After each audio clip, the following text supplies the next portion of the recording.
Bwana Yesu asifiwe sana, mpendwa mtazamaji wa MHAE TV. Karibu sana kwenye kipindi chetu cha mkate wa leo. Bado tunaziangalia ahadi za Mungu zilizoandikwa kwa ajili yetu katika Biblia. Tuko katika kitabu cha Methali. Tumefika sura ya 3, tutasoma mistari miwili katika sura ya 3 wa 9 na wa 10. Mheshimu Bwana kwa mali yako na kwa malimbuko ya mazao yako yote. Ndipo ghala zako zitakapojazwa kwa wingi na mashinikizo yako yatafurika divai mpya. Mheshimu Bwana kwa mali yako na kwa malimbuko ya mazao yako yote. Ndipo ghala zako zitakapojazwa kwa wingi na mashinikizo yako yatafurika divai mpya. Amen. Pendwa mtazamaji wangu, karibu sana ujisikie furaha kuwa pamoja nami. Mfululizo huu ni mzuri sana. Endelea kuniunga mkono kwa kusubscribe kwenye akaunti yangu. Kwa neema ya Mungu, basi wengi wanapokea baraka wale waliofanya hivyo, na wewe ukifanya hivyo, baraka za Mungu zinakusubiri. Hapa tunakutana na ahadi iliyowekwa wazi hapa mbele yetu. Mwandishi anasema mheshimu Bwana kwa mali yako. Kila heshima inapotolewa kwa mheshimiwa, anajisikia furaha sana. Lakini pili, heshima ikitolewa kwako pia na wewe unajisikia furaha mno ukiheshimiwa. Kila unapoheshimiwa unasikia raha sana.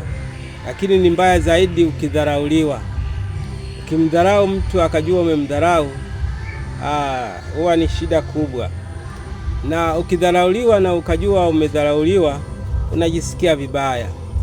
Vivyo hivyo mbele za Mungu. Mungu ukimheshimu anakufurahia sana. Usipomheshimu anaumia mno kwa ajili yako. Anasema mheshimu Bwana kwa mali yako. Kwa njia gani tutamheshimu Mungu? Ni kwa mali zetu. Mali zetu hapa ina maana ng'ombe, mbuzi, mashamba na mimea, miti, kuni au matunda ama fedha, dhahabu na kitu chochote ambacho unapata kukitumia, unaweza kukitumia hicho kumheshimu Bwana. Bwana anaheshimiwa kwa mali. Wako watu wamejaliwa kuwa na mali nyingi na wako wengine ambao hawajajaliwa kuwa na mali nyingi. Lakini kwa kile ulicho nacho mheshimu Bwana kwacho. Mheshimu Bwana kwa mali yako. Anasema hapa kwa malimbuko ya mazao yako yote. Kwa malimbuko ya mazao yako yote unaweza kumheshimu Bwana. Kwa malimbuko. Malimbuko maana yake ni mazao yale ya kwanza kabla, kwa mfano mahindi. Kabla hujavunja mahindi kwenda kula au kwenda kuyapika na mle, yale mahindi ya kwanza kuyavunja au kuyakata yapelekwe kwa kuhani. Hayo ni malimbuko. Kwa kitendo hicho utakuwa umemheshimu Bwana. Mshahara wako wa kwanza wewe unayeajiriwa, mpe Bwana sehemu yake. Na naweza kuwa ni kuku wako wa mayai. Mayai ya kwanza ni ya Bwana. Naweza kuta ni uzao wa ng'ombe ama mbuzi ama kuku. Ule uzao ni wa Bwana. Kwa hiyo malimbuko ni ule uzao wa kwanza. Ndiyo malimbuko. Anasema mheshimu Bwana kwa mali zako na kwa malimbuko ya mazao yako yote. Mazao yako yote ni pamoja na karanga, mahindi, maharage, jegere, ulezi, mtama na kadhalika. Unaweza kumheshimu kwa kutumia mazao yako hayo. Lakini wako watu ambao hawalimi hayo. Wao kilimo chao ni ofisini, kwenye makampuni, kwenye mashirika. Mwisho wa mwezi wanapata fedha. Mheshimu Bwana kwa mshahara wako. Mheshimu Bwana kwa mshahara wako. Sasa anasema kitu gani kinatokea? Angalia ahadi ukifanya hivyo. Anasema ndipo ghala zako zitakapojazwa kwa wingi. Ghala hapa maana yake store. Ghala ni store. Store zako hazitakosa kitu cha kuweka. Utakuwa navyo vingi vya kuweka ndani ya ghala zako. Ghala maana yake ni store. Store yako haitakosa chakula, haitakosa.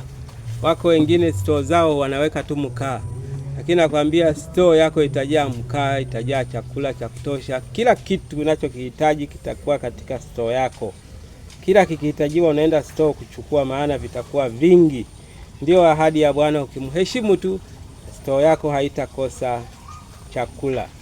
Halafu na ahadi nyingine anasema, na mashinikizo yako yatafurika divai mpya. Mashinikizo maana yake mashine zile za kukamulia divai. Wale wakulima wa zabibu kama Dodoma na mikoa mingine wanafahamu kuna mashine maalum za kukamulia divai, kukamulia zile zabibu. Kwa hiyo maana yake mashine zako zitafanya kazi kila siku, maana zitakuwepo zabibu za kutosha, yatakuwepo matunda ya kutosha.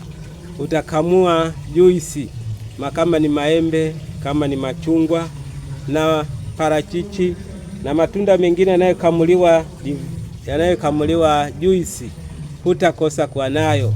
Maana yake Mungu atakubarikia na kuwa nayo katika maisha yako. Hiyo ndiyo ahadi ambayo Bwana atakufanyia ukimheshimu.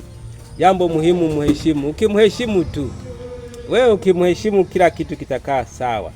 Ghala zako, yani store zako zitajazwa kwa wingi, yani utakuwa na vitu tele. Maana yake utakuwa na vitu tele. Na kama una mashine za kukamulia juice, kamulia zabibu, za kukamulia matunda, utakuwa nazo. Utakuwa na mashine hata za kusaga nafaka na kadhalika na kadhalika. Mungu atakupa uwezo wa ajabu, atakutajirisha. Maana yake ndio hiyo. Kitu muhimu, wewe mheshimu. Tolee sadaka kwa uaminifu, toa kwa uaminifu. Kwa njia hiyo Bwana atabadili maisha yako jumla. Asante kwa kuwa pamoja nami na kusikia haya niliyosema. Karibu kwenye kipindi kijacho na Mungu atakubariki sana. Siache kuniunga mkono kama nilivyokuomba. Barikiwe sana kwa jina lake Mungu Baba, Mwana na Roho Mtakatifu. Amen.